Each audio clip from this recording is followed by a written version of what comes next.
Dans un manoir silencieux, un homme riche et trop beau faisait face au rejet le plus cruel. 23 professionnels l'avaient abandonné, non par peur de la maladie, mais à cause de ce qu'ils voyaient à l'extérieur. Alors que tout semblait perdu, une figure invisible franchit la ligne que personne n'osait traverser. Ce qu'elle fit changea le cours de l'histoire, et aussi son cœur.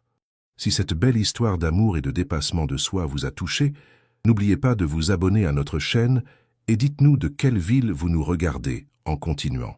Mais la vie, avec son ironie cruelle, ne l'avait pas préparé à l'instant où son corps, son fidèle écuyer, l'a trahi.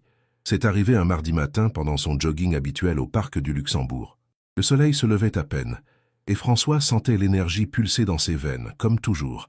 Soudain, une douleur aiguë dans la tête, suivie d'un fourmillement qui remonta le long de son bras droit et se propagea comme un poison. Le sol vint à sa rencontre avec une violence inattendue. Un effondrement soudain, au milieu d'une simple course, suffisait à démanteler tout ce qu'il était, la force qui déplaçait des montagnes, la parole qui commandait des empires, l'indépendance qui le définissait. Le diagnostic est tombé comme un coup brutal, des mots froids prononcés dans une chambre d'hôpital qui sentait le désinfectant et le désespoir. Un accident vasculaire cérébral. La moitié droite de son corps n'obéissait plus, un poids mort qui refusait de répondre aux ordres de son esprit. Sa parole, autrefois si précise et percutante, se traînait maintenant, un enchevêtrement de sons incompréhensibles, comme une corde rompue qu'on tenterait de raccommoder. En quelques jours, François Dupont, le symbole d'admiration, l'homme d'acier, s'est transformé en une figure de compassion forcée. Les regards ont changé. Avant, il voyait en lui un titan.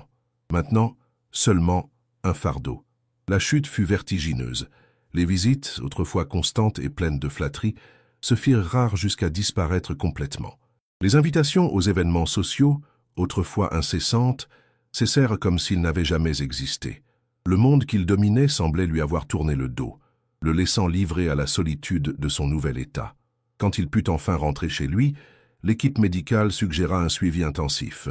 Alimentation assistée, bains, exercices de rééducation, surveillance constante. Le besoin était évident, mais la réalité s'imposa avec une cruauté inattendue. Personne ne restait. Une aide-soignante, puis 2, puis 3, 23 au total. Toutes ont refusé de continuer après le premier contact, ou au maximum, après une semaine. La raison était toujours vague, un euphémisme poli pour un malaise qu'elle ne savait pas exprimer. Je ne me sens pas à l'aise. Cela dépasse mes limites éthiques. L'environnement est inapproprié pour moi. Mais la vérité, elle, murmurait dans les couloirs de la demeure, résonnant dans les pièces vides. Il était trop beau. Même fragilisé, avec un corps trahi et une parole traînante, son visage conservait des traits fermes, une peau soignée, un regard marquant. Et c'était cela, ironiquement, qui éloignait ceux qui devaient être là pour prendre soin de lui. La beauté qui l'avait élevé à un niveau d'intouchable l'isolait maintenant encore plus, faisant de lui un objet de désir voilé et par conséquent de fuite. Assis dans son fauteuil roulant silencieux, isolé dans son propre silence, François sentait l'orgueil qu'il avait porté durant sa vie maintenant l'écraser. Son corps, autrefois un temple de force, était maintenant une prison. La beauté, autrefois un atout, était devenue un châtiment. La solitude, sa seule compagne constante, un écho douloureux de tout ce qu'il avait perdu. Il observait les allées et venues des aides-soignantes, le désespoir grandissant dans les yeux de sa secrétaire, la résignation silencieuse des rares employés qui restaient. L'espoir s'évanouissait à chaque porte qui se fermait, jusqu'à ce qu'une présence silencieuse commence à occuper l'espace où il n'y avait auparavant que de l'absence. C'était Marie, la femme de ménage. Une femme ordinaire, au pas léger et presque inaudible, aux vêtements simples qui n'attirèrent pas l'attention et aux mains calleuses par le travail.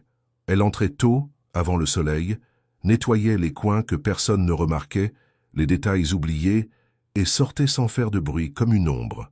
Mais Marie voyait. Elle écoutait le silence pesant que François portait, les bruits absents d'une vie qui était autrefois vibrante, les gestes non faits qui criaient à l'aide. Elle ne voyait pas l'homme puissant, ni l'homme affaibli. Elle voyait simplement un être humain. C'est par un matin gris, après qu'une autre aide-soignante eut quitté son poste avec l'excuse éculée de toujours, que tout commença à changer. François était dans le jardin, la tête baissée, le regard perdu dans le vide. Marie s'approcha, les yeux fermes, sans le moindre signe de peur ou d'hésitation. Ces mots coupèrent l'air comme un bistouri, direct et sans détour. Si personne ne voit au-delà du corps, alors ils ne prennent pas soin, ils fuient. François leva les yeux, surpris par l'audace. Elle continua, la voix calme mais chargée d'une conviction inébranlable. « Je peux aider. Je ne veux pas de salaire supplémentaire. Je ne veux pas de promesses. Juste du respect. » Le premier bain fut un moment d'extrême timidité pour François. Lui, l'homme qui ne s'était jamais senti vulnérable, était là, exposé, dépendant. Marie expliqua chaque geste avant de le faire, demandant la permission du regard, avec une touche douce sur l'épaule. Lui, honteux, respirait à peine, craignant le jugement, la répulsion. Mais quand l'eau tiède toucha sa peau, guidé par les mains fermes et attentionnées de Marie, quelque chose en lui fondit. Ce n'était pas l'eau, c'était l'intention derrière elle. Pour la première fois depuis des mois, quelqu'un le touchait comme une personne, pas comme un fardeau, pas comme un objet de pitié ou de désir. C'était un toucher de dignité, de soins authentiques. Avec le temps, Marie apporta des livres, des musiques qu'il n'avait pas écoutées depuis des années, et des questions difficiles qui le forçaient à penser, à communiquer au-delà des mots. Il répondait avec ce qu'il pouvait, un sourire tordu qui se formait à peine, un clignement d'yeux qui portait 1000 significations, un mot traînant qui sortait avec effort. Mais ce qui disait le plus venait du regard, un regard qui, jour après jour, gagnait un nouvel éclat, un regard de quelqu'un qui revenait à la vie, de quelqu'un qui était redécouvert. Marie ne l'a jamais traité comme un pauvre type, ne l'a jamais diminué.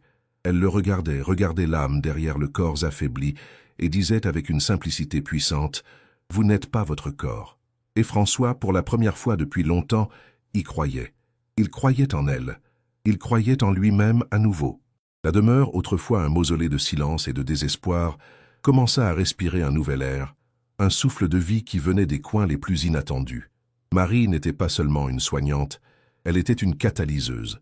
Ses journées étaient une chorégraphie de gestes doux et de paroles mesurées. Elle ne se limitait pas à suivre un protocole médical. Tout en aidant François avec la physiothérapie, elle parlait du monde extérieur, des nouvelles du jour, des livres qu'elle avait lus et que lui, dans sa vie antérieure, n'aurait jamais touchés. Elle apportait la vie entre ses murs, non comme une distraction, mais comme une partie essentielle du processus de guérison. François, autrefois si habitué à commander et à être servi, se retrouvait dans une position de vulnérabilité qui le forçait à une humilité inédite. Il observait Marie avec une curiosité croissante. Elle n'avait pas la sophistication des femmes qui fréquentaient son cercle social, ni l'ambition voilée de celles qui s'approchaient de lui par intérêt. Marie était authentique, sans prétention, et cette simplicité était pour François un baume pour l'âme blessée. Elle le stimulait avec des jeux de mots, avec des défis de mémoire, avec des conversations qui l'obligeaient à chercher les mots perdus, à reconstruire les phrases qui semblaient s'effondrer dans sa bouche. C'est alors que cela s'est produit. Un petit mouvement presque imperceptible, mais qui pour François fut un tremblement de terre intérieur. Un doigt de la main droite, auparavant inerte, a bougé. Un léger tremblement, un signe de vie. Marie était à ses côtés, lisant un extrait d'un poème, et il essaya de montrer un mot. Le doigt a bougé. Elle l'a remarqué et un sourire authentique a illuminé son visage. « Vous avez vu, François ?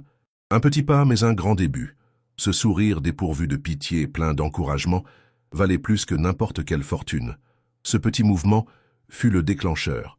Peu à peu, la connexion entre l'esprit et le corps commença à se rétablir. D'abord un sourire timide qui se formait plus facilement, puis un clignement d'yeux qui répondait à des questions complexes, et enfin, les mots. Ils se traînaient encore comme des pierres roulant en bas d'une colline, mais ils étaient intelligibles. Oh, oui, non, merci. Chaque son était une victoire, chaque syllabe une conquête. Marie célébrait chacune d'elles avec la même intensité, comme s'il s'agissait des premiers pas d'un enfant. Elle l'encourageait à essayer davantage, à ne pas abandonner, à ne pas avoir honte des trébuchements. « Vous n'êtes pas votre corps », répétait-elle. Et lui, pour la première fois, se sentait détaché de cette image de fragilité que le miroir lui renvoyait. Il était plus que son corps. Il était son esprit, son âme, sa capacité à ressentir et à se connecter. La rééducation s'intensifia. Avec l'aide de Marie, François commença à faire ses premiers pas. D'abord avec un soutien, puis en traînant les pieds, et enfin un pas, puis un autre. À chaque avancée, à chaque séance de physiothérapie improvisée dans le jardin, à chaque mot qui sortait plus clairement, Une nouvelle force naissait en lui. Il recommençait à marcher, à parler, à être indépendant. Cet homme qui arrêtait une pièce sans dire un mot était, lentement, en train de retrouver sa voix et son mouvement. Mais avec la récupération physique vint une peur écrasante, une terreur qui le consumait de l'intérieur, la peur de la perdre. Marie était devenue l'encre de son existence, la seule personne qui le voyait au-delà des apparences, au-delà de l'argent, au-delà de la maladie. Elle avait guéri non seulement son corps mais son âme, son orgueil blessé. L'idée qu'en n'ayant plus besoin de ses soins, il perdrait aussi la seule présence qui donnait de la couleur à ses jours, qui donnait un sens à sa lutte, était insupportable. Il s'était habitué à sa voix douce, à son toucher délicat, à son regard qui le comprenait sans mots. Il était devenu dépendant de sa présence, de son essence. C'est à ce moment que l'esprit de François, habitué aux stratégies et aux manipulations dans le monde des affaires, conçut une nouvelle et dangereuse tactique. Il commença à cacher sa guérison. Il feignait la faiblesse. Il feignait qu'il avait encore besoin d'elle. Non par méchanceté, non par un désir de tromper au sens cruel du terme, mais par une peur irrationnelle que la vérité le laisse à nouveau seul. Quand Marie n'était pas à proximité, il se risquait à faire quelques pas plus fermes, à prononcer quelques phrases plus clairement. Mais dès qu'elle s'approchait, il revenait à son personnage de convalescent, traînant les pieds, balbutiant les mots. Marie, dans son dévouement, remarquait les petits miracles, mais attribuait la lenteur de la récupération à la complexité du cas. Elle célébrait chaque petite victoire, sans se douter que François gardait les plus grandes pour lui-même. Il observait l'inquiétude dans ses yeux, la patience dans ses gestes, et une pointe de culpabilité l'atteignait, mais la peur de la perdre était plus grande. Il la voulait proche, à tout prix.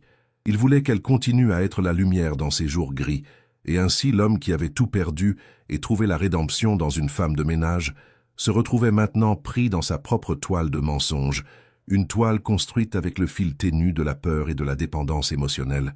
Il ne savait pas que la vérité, comme toujours, avait son propre temps pour venir à la surface, et que lorsqu'elle viendrait, elle pourrait détruire tout ce qu'il avait construit avec tant d'efforts. La routine de mensonges de François était une danse délicate, un ballet de dissimulation qu'il exécutait avec une perfection presque douloureuse.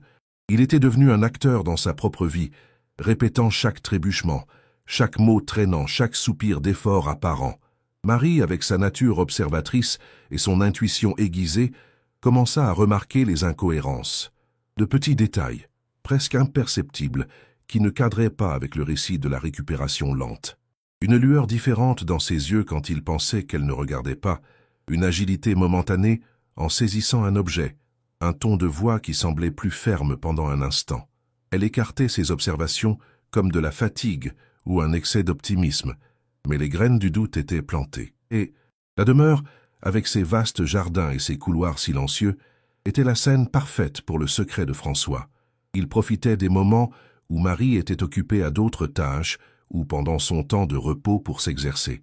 Il marchait dans le jardin, d'abord avec difficulté, puis avec des pas plus fermes et plus confiants. Il parlait seul, testant la fluidité des mots, l'intonation, la vitesse. Il se sentait prisonnier de sa propre mascarade, mais l'idée de perdre Marie était un tourment encore plus grand. Il la voyait comme sa salvatrice, la seule personne qui l'avait sauvé de l'abîme de la solitude et du désespoir. Et d'une manière déformée, il croyait que la garder là sous prétexte de son besoin était aussi une façon de la protéger, de la garder dans sa vie. Un jour, le destin, ou peut-être la vérité elle-même, décida d'intervenir. Marie était sortie pour régler une affaire personnelle, et François, se sentant plus fort et plus confiant que jamais, décida de profiter de la liberté. Il marchait dans le jardin sans l'appui de la canne, d'un pas ferme et décidé. Le soleil de l'après-midi réchauffait sa peau, et le vent sur son visage apportait une sensation de renaissance. Il respirait profondément, sentant son corps répondre, l'esprit clair, les mots coulant sans effort. C'était un moment d'euphorie pure, de liberté reconquise. Il sourit, un sourire large et authentique, quelque chose que Marie voyait rarement. Cependant, Marie était revenue plus tôt que prévu. Elle entra par la porte de service, silencieuse comme toujours, et se dirigea vers le jardin pour vérifier si François allait bien. C'est alors qu'elle le vit.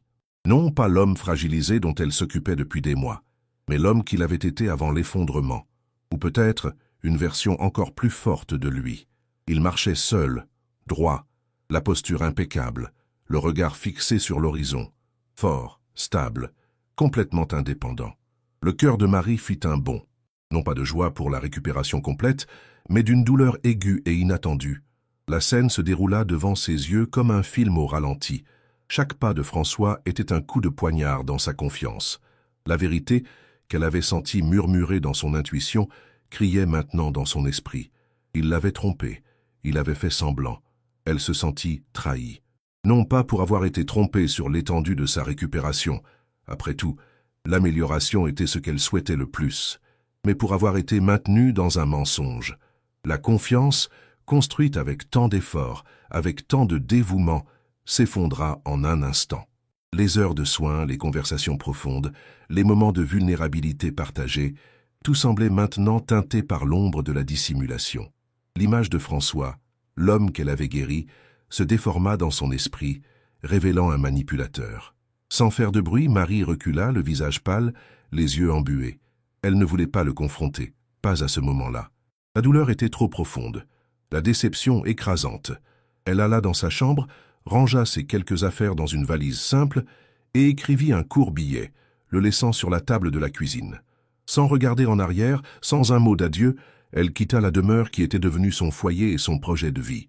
François, ignorant la découverte, continua sa promenade, se sentant victorieux. Quand il entra enfin dans la maison, l'absence de Marie fut la première chose qu'il remarqua. Un silence différent, plus lourd. Il l'appela, mais il n'y eut pas de réponse. Il alla à la cuisine et vit le billet. L'écriture de Marie, si familière, semblait maintenant froide et distante. Il lut les quelques mots, et le monde s'effondra à nouveau sur lui. « Je vous ai vu. Je ne peux pas rester où la vérité est cachée. » La panique s'empara de François. Il essaya de courir, d'expliquer, de crier. Mais les mots, qu'il avait entraînés à couler facilement, s'étranglaient maintenant dans sa gorge. Il courut vers la porte, vers le portail, mais elle était déjà partie. La solitude revint, maintenant plus lourde qu'avant, chargée non seulement par l'absence, mais par la culpabilité. Il avait obtenu ce qu'il craignait le plus, la perdre. Et l'ironie était cruelle. Il l'avait perdue précisément quand il s'était rétabli, quand il n'avait plus besoin de faire semblant. Le silence qui était autrefois un refuge était maintenant un tourment, un rappel constant de son propre échec. La demeure, une fois de plus, devint un mausolée, mais cette fois, la faute en incombait entièrement à lui. Le billet de Marie, avec ses quelques mots tranchants, brûlait dans les mains de François comme une braise vive. « Je vous ai vu. Je ne peux pas rester où la vérité est cachée. » Chaque lettre semblait un marteau frappant sa poitrine. La panique initiale céda la place à un vide glacial. Il l'avait perdue. La seule personne qu'il avait vue dans son intégralité, qu'il avait aimée sans masque, l'abandonnait maintenant à cause de sa propre lâcheté. La demeure, autrefois remplie par la présence douce et la voix calme de Marie, résonnait maintenant d'un silence assourdissant, un témoignage de sa solitude auto-imposée. François essaya de rationaliser, de se justifier, se dire que c'était par peur de la perdre, que c'était un acte de désespoir, pas de malveillance. Mais la vérité était plus dure. Il avait trahi la confiance de quelqu'un qui l'avait sorti du fond du gouffre. L'image de Marie, avec son regard ferme et sa dignité inébranlable, ne quittait pas son esprit. Il la voyait dans chaque coin de la maison, dans chaque objet qu'elle avait touché, dans chaque livre qu'elle lui avait lu. Son absence était un trou noir qui aspirait toute la lumière. Les jours qui suivirent furent une torture. François, maintenant physiquement rétabli, mais émotionnellement en lambeaux, essaya de reprendre sa vie. Il recommença à marcher fermement, à parler clairement. Mais la force qu'il avait retrouvée semblait vide. L'empire qu'il avait construit, autrefois sa plus grande gloire, semblait maintenant insignifiant. L'argent qui autrefois achetait tout était inutile pour ramener Marie. Il essaya de la retrouver.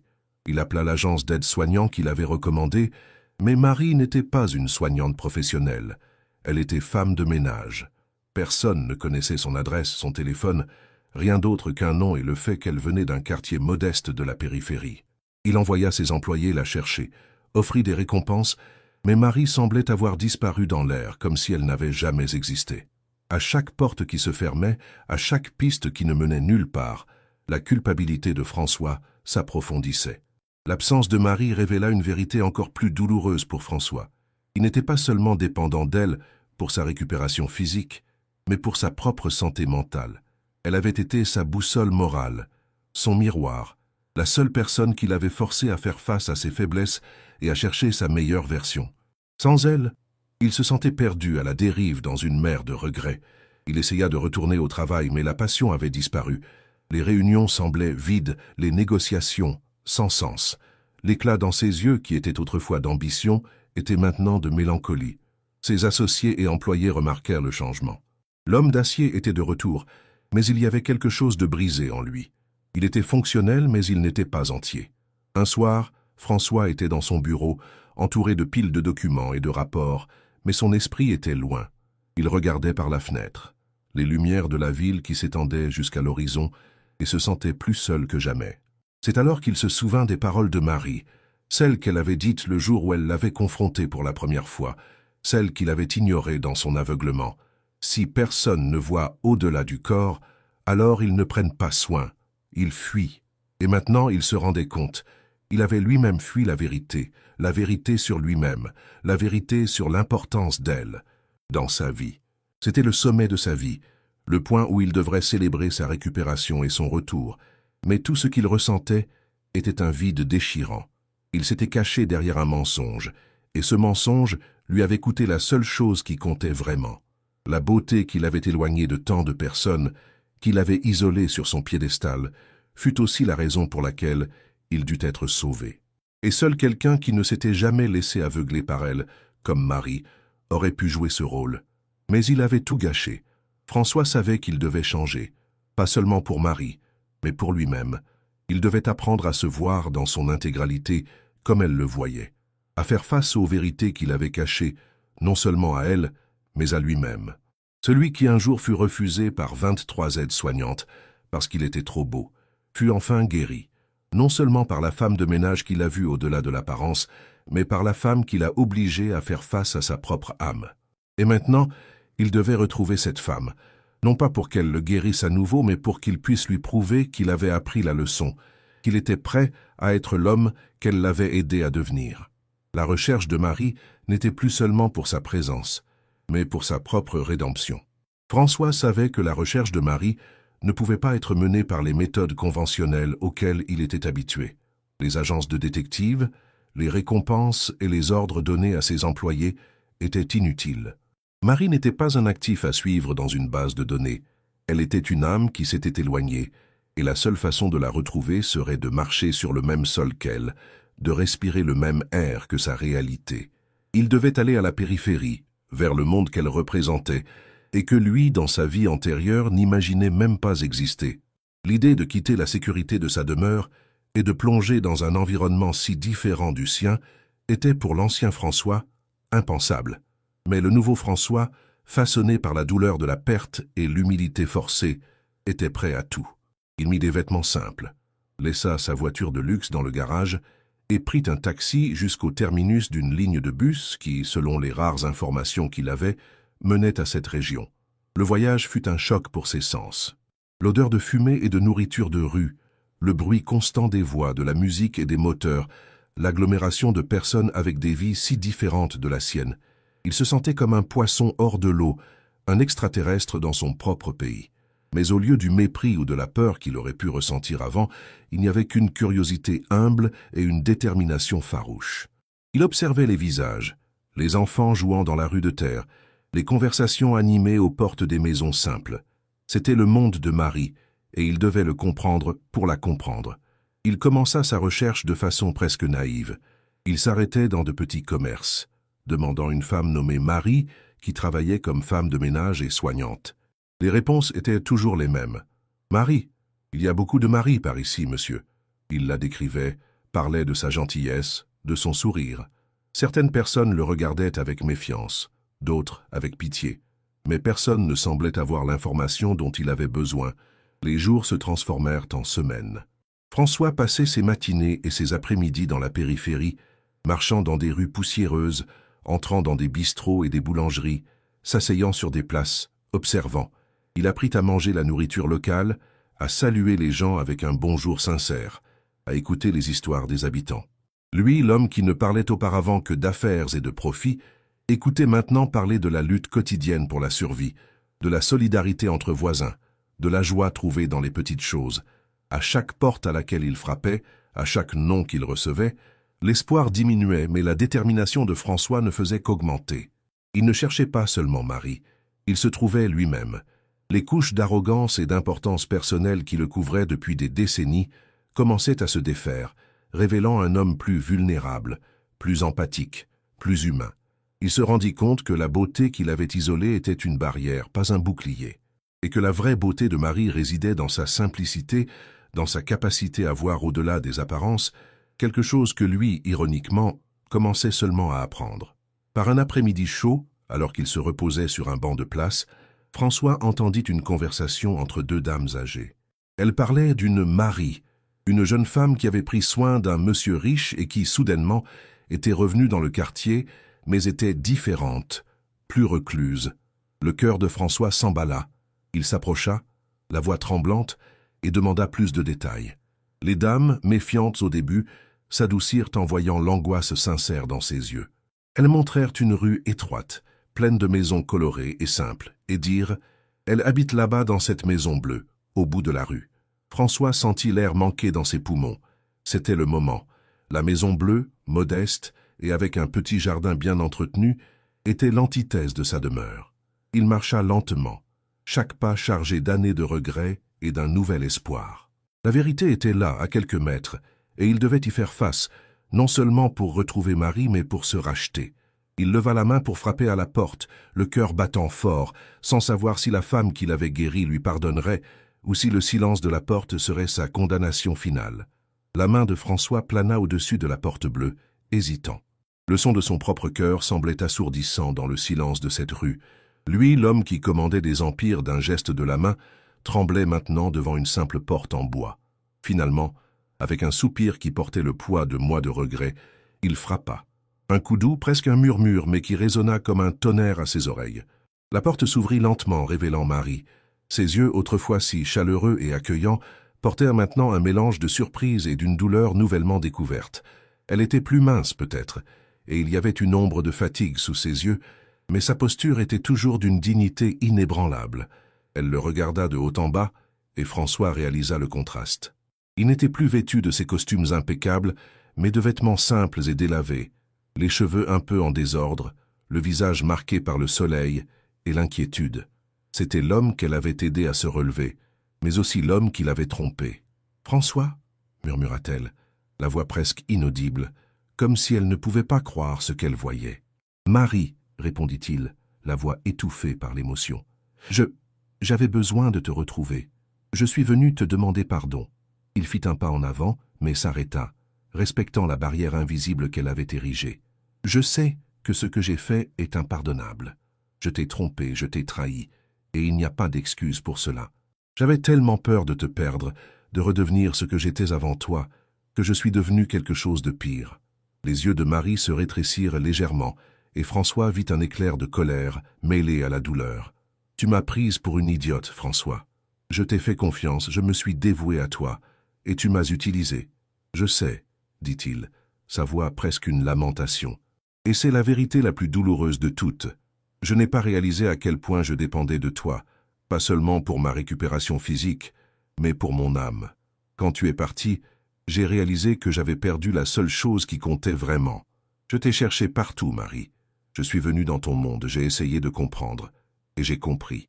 J'ai compris que j'étais un idiot aveugle, prisonnier dans ma propre tour de verre. » Il fit une pause, respirant profondément, essayant de contenir les larmes qui menacèrent de venir. « Je ne suis pas venu ici pour te demander de revenir, Marie. Je suis venu pour te dire que j'ai changé, que ton départ m'a forcé à faire face à qui je suis vraiment et à qui je dois être. Je ne suis plus l'homme dont tu t'es occupé par obligation, ni l'homme qui t'a trompé.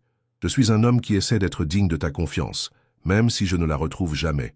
Je voulais juste que tu saches cela, que tu m'as guéri d'une façon que je n'aurais jamais imaginée, et que je suis reconnaissant pour chaque moment, même ceux qui m'ont fait mal après. » Marie resta silencieuse pendant un long moment, ses yeux fixés sur les siens, comme si elle essayait de lire chaque fibre de son âme.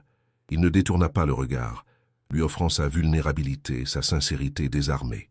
Elle vit le changement en lui, l'absence d'arrogance, l'humilité authentique. Elle vit l'homme qu'elle avait entrevu sous les couches de sa maladie et de sa beauté. Finalement, elle soupira, un son qui semblait libérer une partie de la douleur qu'elle portait. « Entre, François, dit-elle, la voix encore prudente mais sans la dureté d'avant. Nous ne pouvons pas parler à la porte. » François ressentit un soulagement si profond que ses jambes faillirent céder. C'était un petit pas, un fil ténu d'espoir, mais c'était un début. Il entra dans la maison simple, l'odeur d'épices maison et de propreté remplissant l'air. Le silence qui suivit n'était plus le silence oppressant de sa demeure, mais un silence chargé de possibilités, d'un chemin incertain, mais peut-être, de rédemption. Il savait que le pardon, s'il venait, serait un processus long et douloureux. Mais pour la première fois depuis des mois, François sentit qu'il y avait une chance. Marie indiqua une chaise simple dans le petit salon, et François s'assit, se sentant étrangement à l'aise, malgré la tension dans l'air. La maison, bien que modeste, exhalait une sensation de foyer, de soins et de vie réelle. Il y avait des photos encadrées au mur, une étagère avec des livres usés et l'arôme doux de café fraîchement préparé. C'était un contraste frappant avec la froideur imposante de sa propre demeure, et François réalisa, avec un pincement au cœur, ce qu'il avait échangé contre sa mascarade.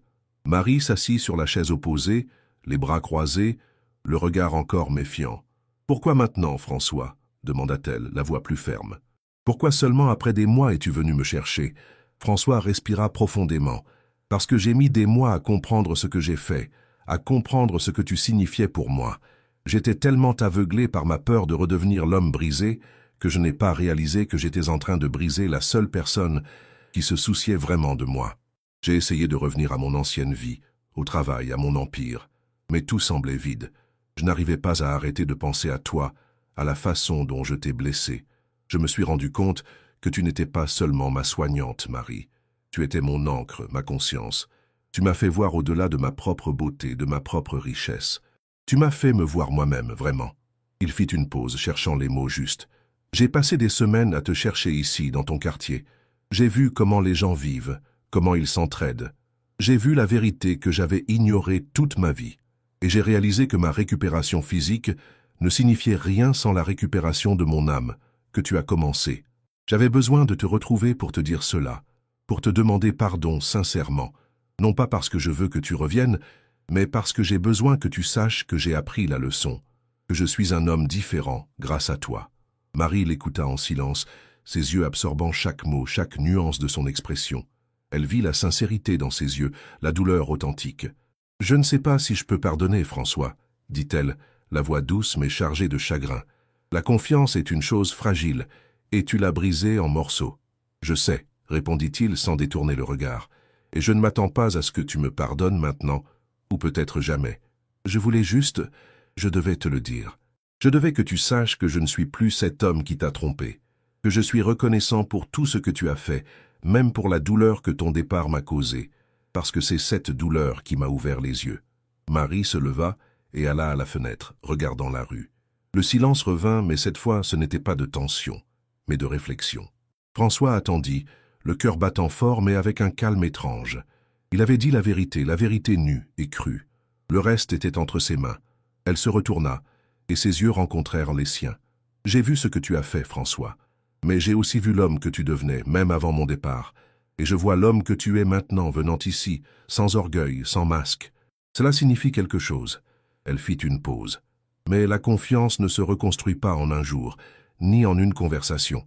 Cela prend du temps et des efforts. » François acquiesça, l'espoir naissant dans sa poitrine. « Je sais, et je suis prêt à faire ce qu'il faut, le temps qu'il faut. » Marie fit un petit sourire, le premier qu'il voyait d'elle depuis le jour où elle l'avait quitté.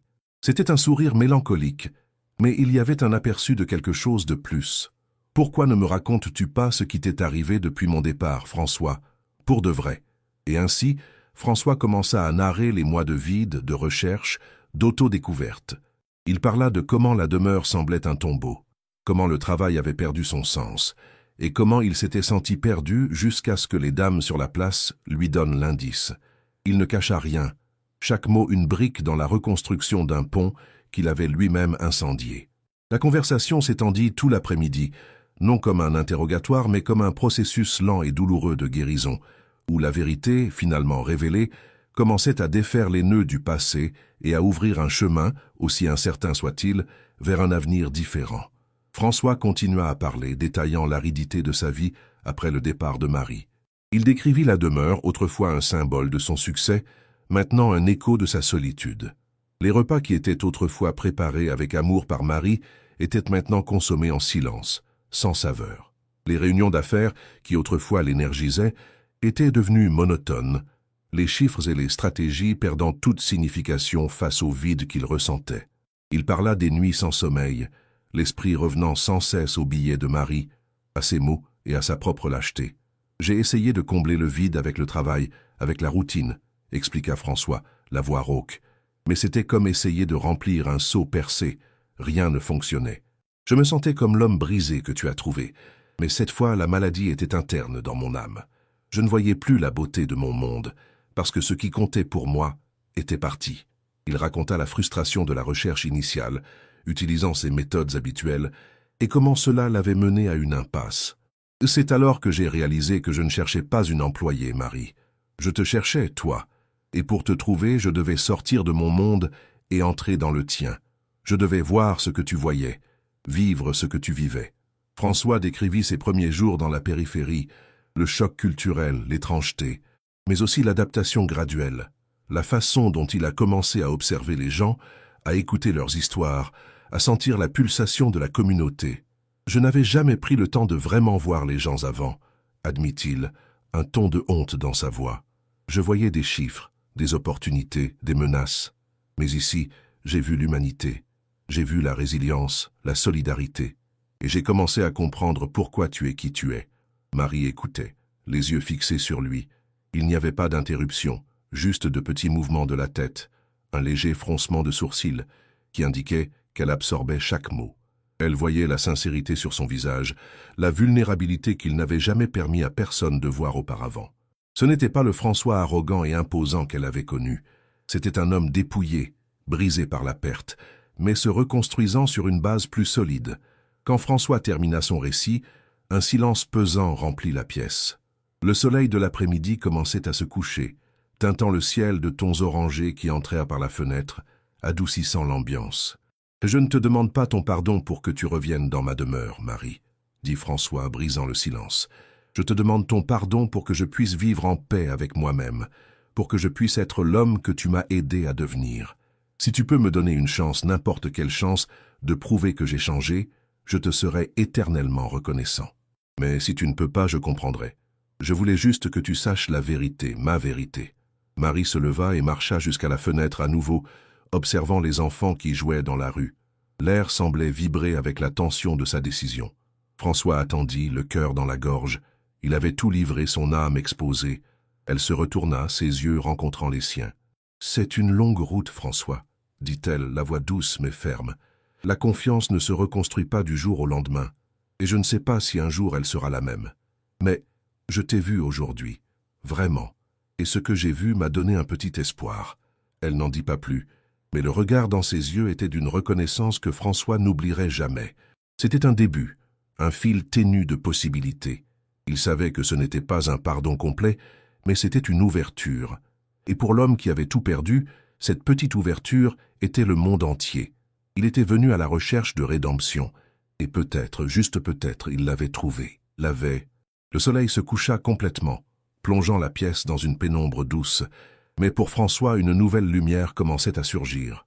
Le silence qui suivit les mots de Marie ne fut pas gênant, mais rempli d'une quiétude réflexive.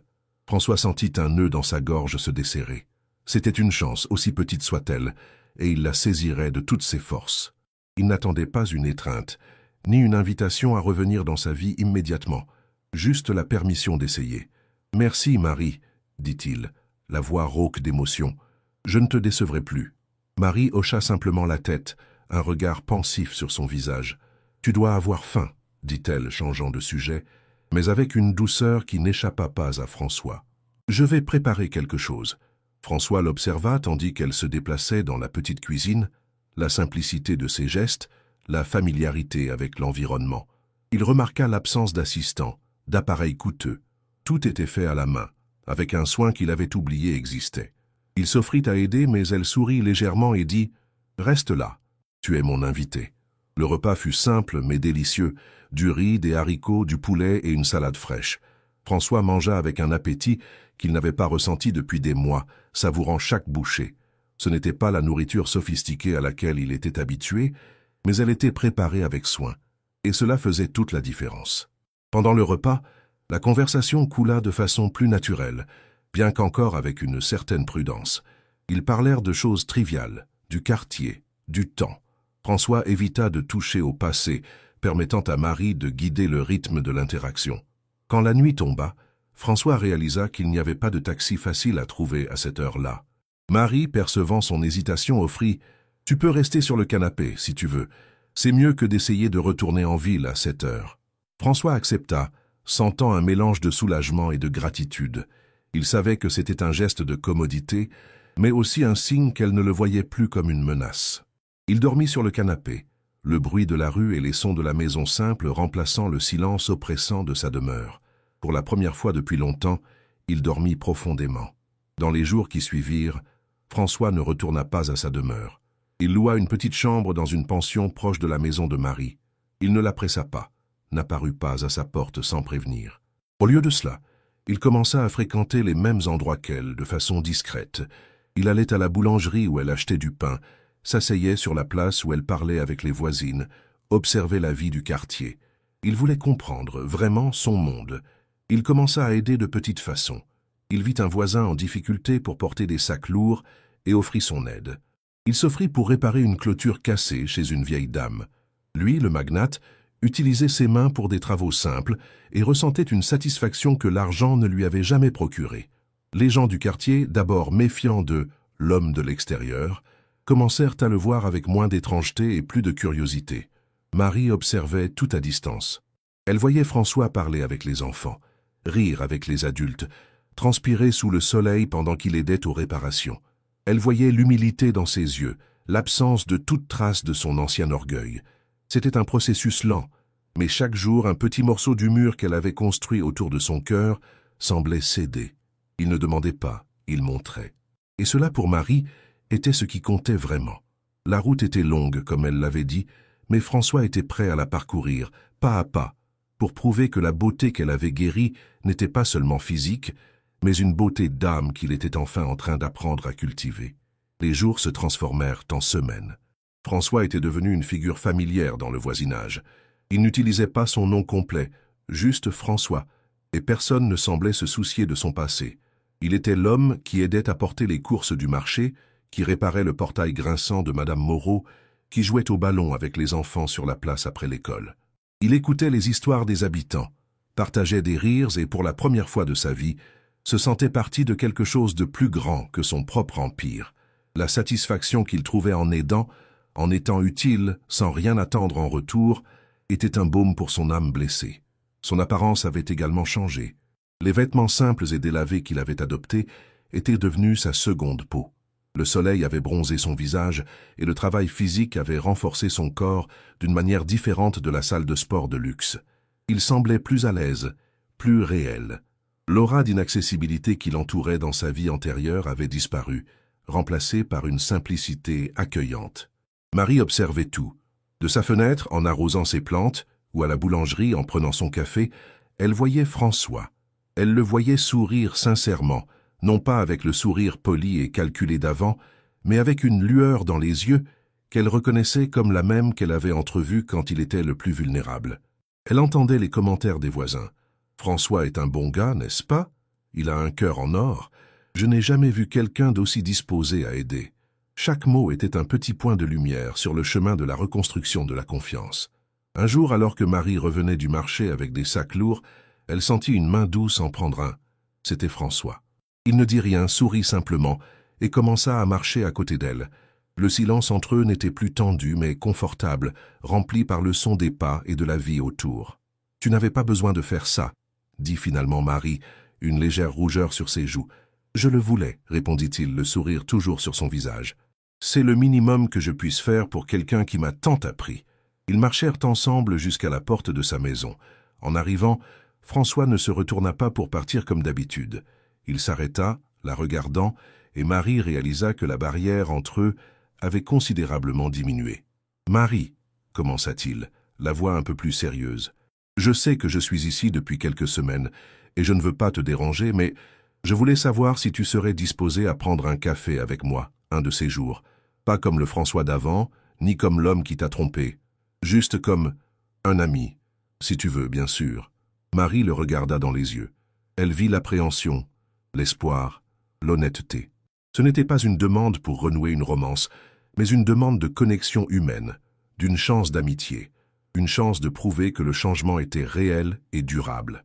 Elle réfléchit un moment, un léger sourire jouant sur ses lèvres. « Que dirais-tu de demain matin à la boulangerie ?» répondit-elle, la voix douce. À 8 heures, le visage de François s'illumina. C'était un petit pas, mais pour lui, cela signifiait le monde. « Parfait, dit-il, une lueur de joie dans ses yeux. À demain, Marie. » Il prit congé et s'éloigna, laissant Marie à la porte de sa maison. Elle l'observa tandis qu'il s'éloignait, sentant une légèreté dans la poitrine qu'elle n'avait pas ressentie depuis longtemps. La blessure était toujours là, mais elle ne faisait plus aussi mal. Et la possibilité d'un nouveau départ, bien qu'incertain, commençait à fleurir dans le jardin de son cœur. Le lendemain matin, François arriva à la boulangerie à 7h45, 15 minutes avant l'heure convenue. Il commanda un café et s'assit à une table près de la fenêtre, observant le mouvement de la rue. L'odeur du pain frais et du café flottait dans l'air, et le bourdonnement des conversations matinales créait une atmosphère accueillante. Il ressentait un mélange de nervosité et d'excitation, comme un adolescent à son premier rendez-vous.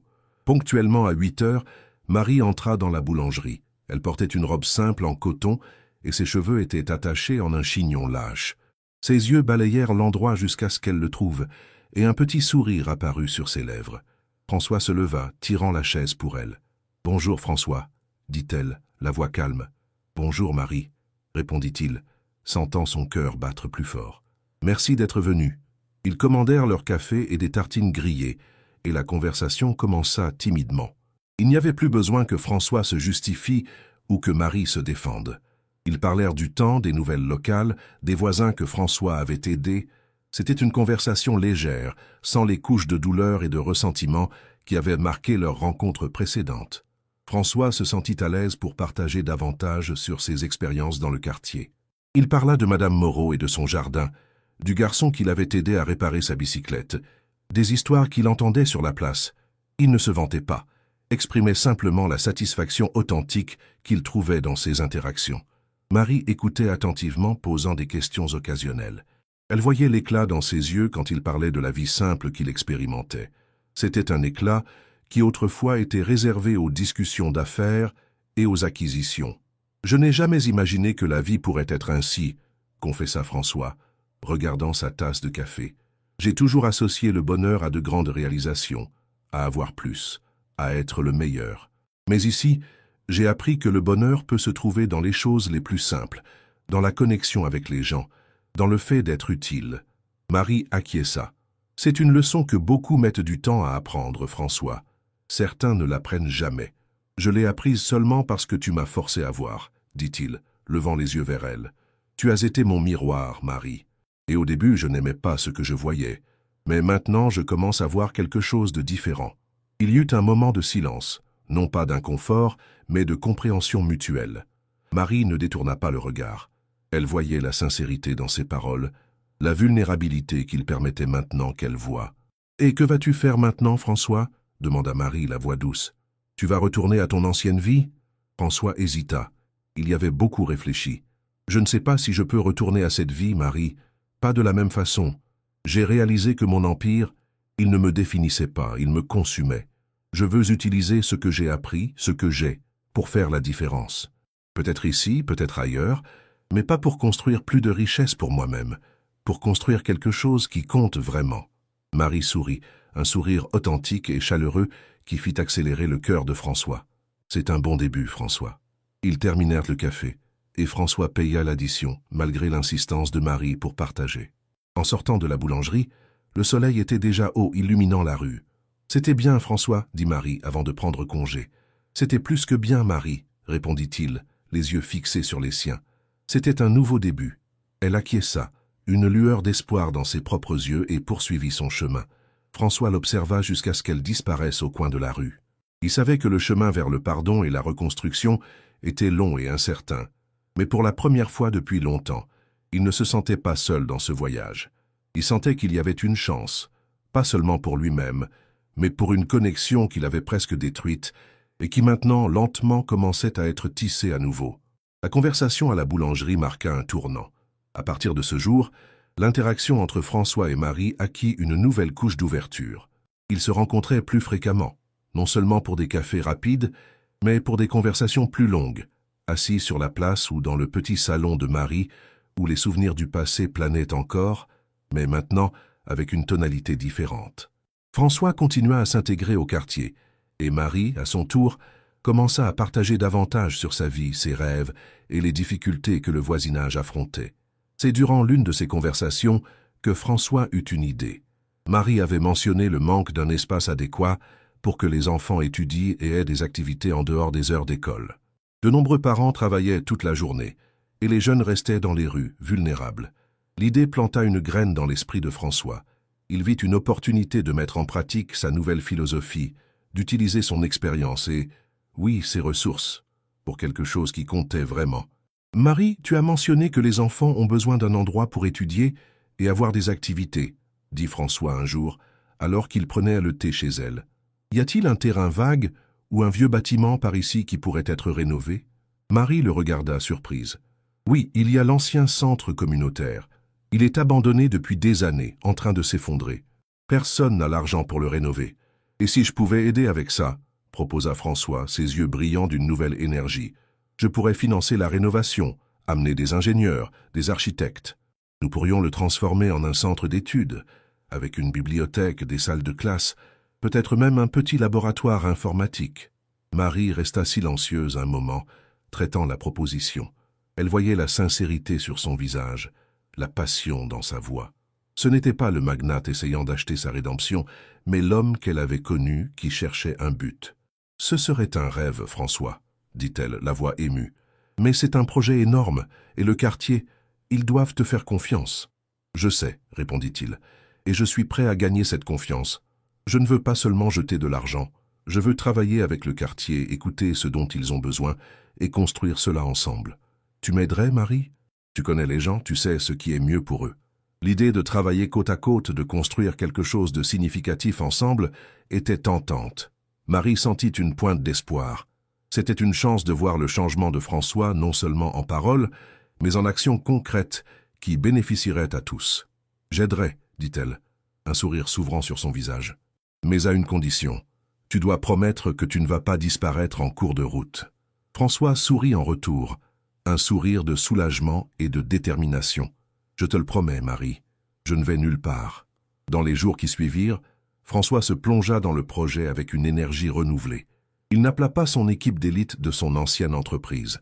Au lieu de cela, il chercha des professionnels locaux, des ingénieurs et des constructeurs du quartier même, ou des quartiers voisins, s'assurant que l'investissement bénéficierait à l'économie locale. Il passa des heures dans l'ancien centre communautaire, dessinant des plans avec Marie et d'autres leaders du quartier, écoutant leurs idées et préoccupations. Il ne dictait pas, il collaborait. Marie devint sa partenaire dans le projet, organisant des réunions avec les habitants, recueillant des suggestions et agissant comme un pont entre François et le quartier. Elle voyait sa dévotion, la façon dont il se souciait de chaque détail, comment il écoutait les gens avec un intérêt authentique. À chaque brique qui était retirée du vieux bâtiment, à chaque nouveau plan qui était tracé, une brique de la méfiance de Marie était également retirée. La reconstruction n'était pas seulement du bâtiment, mais du pont entre eux, maintenant plus fort et plus solide que jamais. La beauté que François avait trouvée dans la simplicité se manifestait en quelque chose de tangible, quelque chose qui transformerait la vie de nombreuses personnes, et, dans le processus, la sienne et celle de Marie. Le projet de rénovation de l'ancien centre communautaire devint rapidement le cœur battant du quartier. François, avec le soutien inlassable de Marie, se transforma en un catalyseur d'espoir. Il n'était plus le magnate distant, mais le François du centre, l'homme qui portait des vêtements de travail et transpirait aux côtés des volontaires. Les enfants le suivaient avec curiosité, les personnes âgées offrirent des conseils, et les adultes travaillaient avec lui, côte à côte, dans la démolition et la construction. François découvrit un talent pour le leadership qui allait au-delà des conseils d'administration. Il motivait les gens par son propre dévouement, par son honnêteté et par la vision claire de ce que le centre pourrait devenir. Il apprit à gérer les imprévus, à négocier avec les fournisseurs locaux et à célébrer chaque petite victoire, comme l'arrivée du premier chargement de ciment ou l'installation des nouvelles fenêtres. Marie, quant à elle, s'épanouissait dans son rôle de lien entre François et le quartier. Elle organisait les équipes de volontaires, coordonnait les dons de matériaux et de nourriture pour les travailleurs et s'assurait que les voix de tous étaient entendues. Sa présence était un rappel constant de la confiance que François était en train de reconstruire. Elle le voyait interagir avec les gens, la patience avec laquelle il expliquait les plans, la joie authentique sur son visage quand un enfant dessinait ce qu'il voulait voir dans le nouveau centre. Il y eut des défis, bien sûr, des problèmes avec l'ancienne structure, des retards dans la livraison des matériaux, et même quelques habitants sceptiques qui doutaient de la sincérité de François. Mais il n'abandonna pas. Au lieu de s'irriter, il affrontait les obstacles avec un calme surprenant, cherchant des solutions et expliquant chaque étape. Marie était toujours à ses côtés, offrant du soutien, des conseils et parfois juste un regard encourageant qui disait « Continue ».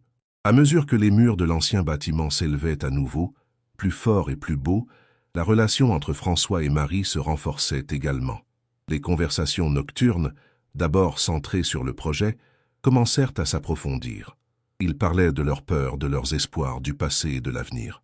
François raconta à Marie la solitude qu'il ressentait dans sa vie de luxe, la pression de maintenir une image, le manque de but.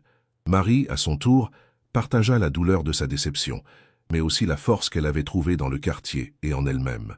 Un soir, alors qu'ils observaient le coucher de soleil depuis le toit du centre en construction, avec le bruit doux de la ville en arrière-plan, François se tourna vers Marie. « Marie, dit-il, la voix basse, presque un murmure. Je sais que je t'ai profondément blessée, et je sais que ce que nous construisons ici, c'est une façon d'essayer de compenser. Mais je voulais que tu saches que, indépendamment de ce qui arrive avec le centre ou avec ma vie, je suis une personne différente grâce à toi. Tu m'as montré ce qui compte vraiment. » Marie le regarda dans les yeux. Le soleil couchant peignait le ciel de tons orange et violets, et la brise douce déplaçait ses cheveux. Elle vit la sincérité dans ses yeux, l'humilité dans sa posture. La beauté qu'elle avait guérie en elle-même se reflétait maintenant en lui, une beauté de caractère et de but. « Je sais, François, » répondit-elle, la voix douce mais ferme, « et je vois ton changement. Mais la confiance, elle est comme le ciment que nous utilisons ici. Cela prend du temps pour sécher et durcir, et cela nécessite de l'entretien. » François acquiesça, comprenant. « Je suis prêt à attendre le temps qu'il faudra, Marie, et à faire l'entretien nécessaire, pour toi, pour nous. » Il tendit la main et toucha doucement la sienne. Il n'y avait pas d'urgence, juste une connexion silencieuse et profonde. Ce toucher, si simple, portait le poids de mois de regrets, d'efforts et d'un espoir renouvelé. Le centre communautaire était presque prêt, et avec lui la possibilité d'un nouveau chapitre pour François et Marie, un chapitre construit sur des bases plus solides que n'importe quel empire.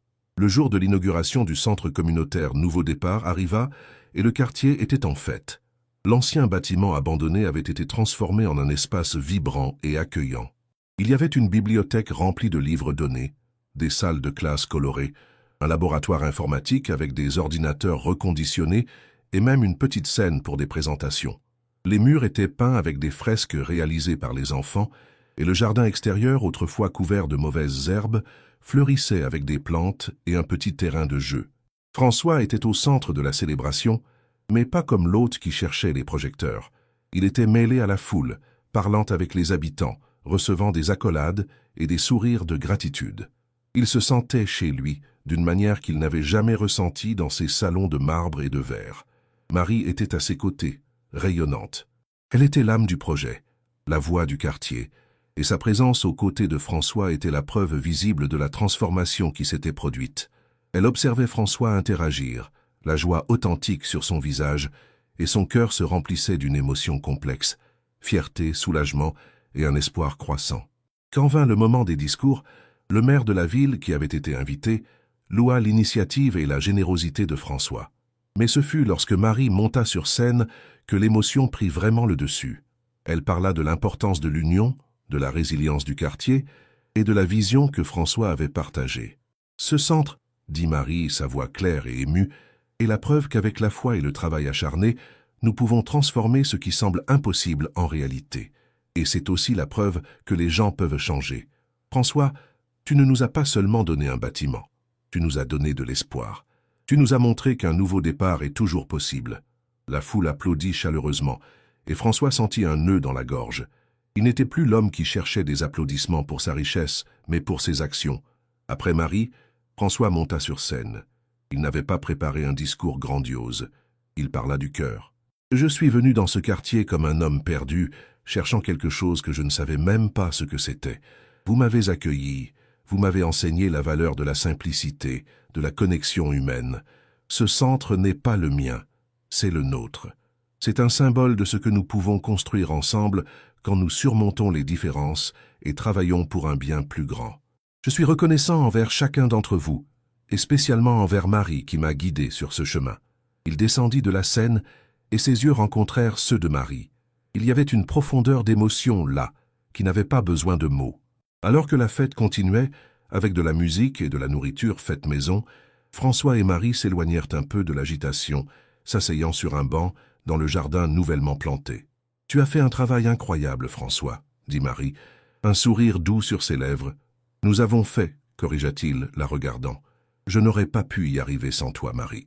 Tu as été ma boussole. » Il prit sa main et cette fois, le toucher était plus qu'un geste d'amitié. Il y avait une tendresse, une promesse.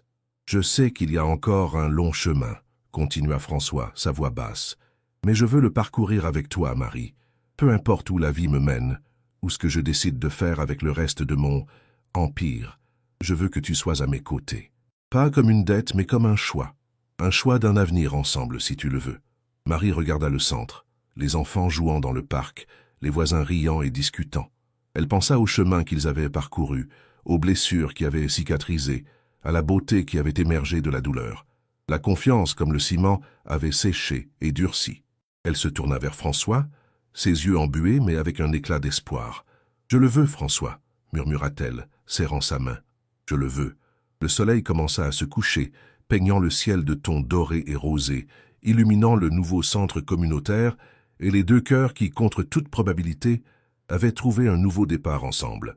L'avenir était incertain, mais la fondation était là, solide et pleine de promesses. Les jours qui suivirent l'inauguration du centre Nouveau Départ furent remplis d'une douceur et d'un calme que François n'avait jamais imaginé possible. L'euphorie de l'ouverture céda la place à une routine de travail continu au centre, qui devint rapidement un point de référence pour le quartier. François et Marie passèrent la majeure partie de leur temps là-bas, non seulement à gérer les activités, mais aussi à participer activement, enseignant, apprenant et simplement étant présent. La relation entre eux s'épanouit de façon naturelle et fière. Il n'y avait plus la nécessité de prouver quoi que ce soit, seulement le désir de partager. Des dîners simples chez Marie, des promenades sans prétention dans le quartier et de longues conversations sous les étoiles dans le petit jardin du centre devinrent des moments précieux. François découvrit la joie de cuisiner des repas simples avec Marie, d'écouter ses histoires d'enfance et de voir le monde à travers ses yeux, dépourvu de la complexité et de la hâte qui le dominaient auparavant. Il y avait toujours l'empire de François, une ombre distante de sa vie antérieure. Il avait nommé une équipe de confiance pour gérer ses affaires, avec des instructions claires pour se concentrer sur des investissements éthiques et durables, et pour se désengager de toute entreprise qui ne s'alignait pas avec ses nouvelles valeurs. Les appels vidéo et les rapports étaient sporadiques, et il les traitait avec une efficacité distante, sans la ferveur ou l'obsession d'avant. Son attention était là, dans le quartier, dans la vie qu'il construisait avec Marie. Un après-midi, assis sur la véranda de la maison de Marie, François observait le mouvement de la rue. Des enfants couraient, des voisins discutaient, et l'odeur du café venait de la boulangerie. Il ressentit une paix profonde. « Tu sais, Marie, commença-t-il, sa voix pensive, j'avais l'habitude de penser que le bonheur était une montagne à gravir, un sommet à conquérir. Mais maintenant, je vois que c'est plutôt comme une rivière. Elle coule, parfois calme, parfois avec des courants, mais toujours en mouvement, et la beauté est de naviguer avec elle. » Marie sourit, appuyant sa tête sur son épaule. « C'est une belle métaphore, François, et tu navigues très bien. »« C'est parce que j'ai une excellente navigatrice à mes côtés, » répondit-il, serrant sa main. « Je ne sais pas ce que l'avenir nous réserve, mais je sais que je veux continuer à naviguer avec toi. » Ils décidèrent de vivre ensemble, non pas dans la demeure de François, qu'il envisageait de transformer en un centre d'innovation sociale ou de vendre pour financer plus de projets communautaires, mais dans la maison de Marie, C'était un foyer modeste, mais plein de chaleur, de souvenirs et de la promesse d'un avenir partagé. Ils adaptèrent les espaces, mélangeant leurs biens, créant un nid qui reflétait la simplicité et la profondeur de leur nouvelle vie. François, le magnate qui un jour rêvait de conquérir le monde, avait trouvé son véritable trésor dans un petit quartier, aux côtés de la femme qui lui avait enseigné le vrai sens d'être riche, non pas en biens, mais en but, en connexion et en amour. La beauté qu'il avait guérie en lui-même et que Marie avait cultivée avec patience et pardon était maintenant la base de son existence. Il ne savait pas ce qui viendrait, mais il savait qu'ensemble, ils pourraient affronter n'importe quel courant que la vie leur présenterait, naviguant vers un horizon de possibilités infinies. La vie dans la petite maison de Marie, maintenant le foyer de François aussi, était une mosaïque de moments simples et profondément significatifs. Les matins commençaient avec l'odeur du café frais et le bourdonnement de la rue, suivis par des promenades jusqu'au centre Nouveau Départ, où ils passèrent la journée entre les livres, les rires d'enfants et l'énergie contagieuse des volontaires. François, autrefois habitué à des agendas chargés et des réunions de haut niveau, trouvait un nouveau rythme dans l'organisation de cours de soutien, dans l'entretien du jardin ou dans la simple tâche d'écouter les histoires des habitants. Il s'était défait d'une grande partie de ses biens matériels inutiles, ne gardant que l'essentiel et ce qui avait une valeur sentimentale. La demeure, comme il l'avait envisagée, était en train d'être transformée en une pépinière de projets sociaux, un héritage de son ancienne vie qui servirait maintenant un objectif plus grand. L'empire commercial, bien qu'il existât encore, était géré par une équipe en qui il avait confiance, et ses interventions étaient minimales, axées sur la garantie que l'entreprise fonctionnait avec responsabilité sociale et environnementale. Marie observait François avec une affection qui grandissait chaque jour. Il n'était plus l'homme qu'elle connaissait du passé, ni le magnate arrogant qui l'avait blessé. Il était François, l'homme qui riait avec les enfants, qui aidait les personnes âgées à traverser la rue, qui se souciait sincèrement du bien-être de tous. La beauté qu'elle avait guérie en elle-même, la capacité à pardonner et à recommencer, se reflétait maintenant dans la transformation de François. Un après-midi, alors que François aidait un groupe d'adolescents à monter un projet scientifique dans le laboratoire du centre, son téléphone sonna. C'était un appel de son ancien assistant, avec une proposition d'investissement multimillionnaire qui exigerait sa présence à une conférence internationale. François écouta patiemment, mais son regard était fixé sur les jeunes, qui discutaient avec animation d'un circuit électrique. « Je vous remercie pour le contact, Marc, » dit François, sa voix calme et ferme. « Mais je ne pourrai pas être présent. Mes priorités ont changé. S'il vous plaît, procédez à l'analyse et prenez la décision que vous jugerez la plus alignée avec nos nouveaux principes d'investissement durable. J'ai pleine confiance en votre équipe. » Il raccrocha sans une once de regret. Marie, qui passait à proximité, avait entendu une partie de la conversation. Elle sourit. « Encore une invitation au monde ancien ?» demanda-t-elle. François se tourna vers elle, un sourire détendu sur son visage. « Oui, mais mon monde maintenant est un autre, Marie. C'est ici, c'est avec toi. » Il fit un geste vers le laboratoire, vers les enfants concentrés, vers le centre vibrant autour d'eux. « Ceci est mon empire maintenant. » Ils s'assirent sur un banc dans le jardin, observant le soleil commencer à se coucher, peignant le ciel avec des tons d'orange et de rose. La brise apportait l'odeur de terre humide et de fleurs. « Parfois, je me demande comment ce serait si je n'étais pas venu ici, » réfléchit François, sa voix douce. « Si j'avais continué dans cette vie vide. » Marie serra sa main. « Tu n'as pas continué. Tu as choisi un chemin différent. Et ce choix, François, est ta plus grande richesse. » Il la regarda, ses yeux pleins de gratitude et d'amour. « Tu es ma plus grande richesse, Marie. Tu m'as montré que la vraie beauté n'est pas dans ce qu'on accumule, mais dans ce qu'on construit, dans ce qu'on partage. Et qu'un nouveau départ peut être plus beau que tout ce qu'on a laissé derrière. Ce moment, simple et profond, c'est là la promesse d'un avenir. Il n'y avait plus de doute ni d'ombre du passé. Il y avait seulement la certitude que, ensemble, François et Marie avaient trouvé leur place dans le monde, construisant une vie de but d'amour et d'une beauté qui fleurissait à chaque nouveau jour. La vie de François et Marie dans le quartier devint un témoignage silencieux de la transformation. Le centre Nouveau Départ prospérait, avec de nouvelles activités et programmes apparaissant chaque mois, propulsés par l'énergie du quartier et le soutien continu de François. Lui et Marie étaient à considérer comme des piliers, non pour leur richesse ou leur influence, mais pour leur dévouement authentique et pour vivre les valeurs que le centre représentait. Les jours étaient remplis de petites joies. Le sourire d'un enfant qui comprenait enfin un concept difficile, la gratitude d'un père qui trouvait du soutien, la camaraderie dans les réunions de planification. François, qui mesurait autrefois le succès en chiffres, le trouvait maintenant dans la vitalité du quartier, dans l'union des gens et dans la profondeur de ses relations. La maison de Marie était un refuge de paix. Les matins commençaient avec l'arôme de café et de pain frais de la boulangerie, et les soirées se terminaient par la lecture d'un livre sur la véranda, sous la lumière douce du lampadaire de la rue ou par des conversations profondes qui s'étendaient jusqu'à l'aube. L'intimité entre eux grandissait chaque jour, construite sur le pardon, le respect mutuel et un amour qui avait fleuri des cendres d'un passé douloureux. Un jour, alors qu'ils aidaient à organiser une foire d'artisanat dans la cour du centre, un journaliste d'un grand journal local s'approcha de François. Il avait entendu l'histoire du magnate qui avait abandonné sa vie de luxe pour se consacrer à une communauté défavorisée et voulait une interview. François, réticent au début, accepta, mais à condition que l'accent soit mis sur le centre Nouveau Départ et la résilience du quartier, et non sur sa propre personne. Pendant l'interview, le journaliste intrigué demanda « Monsieur François, qu'est-ce qui vous a fait changer? Qu'est-ce qui vous a amené à abandonner un empire et à embrasser cette vie ?»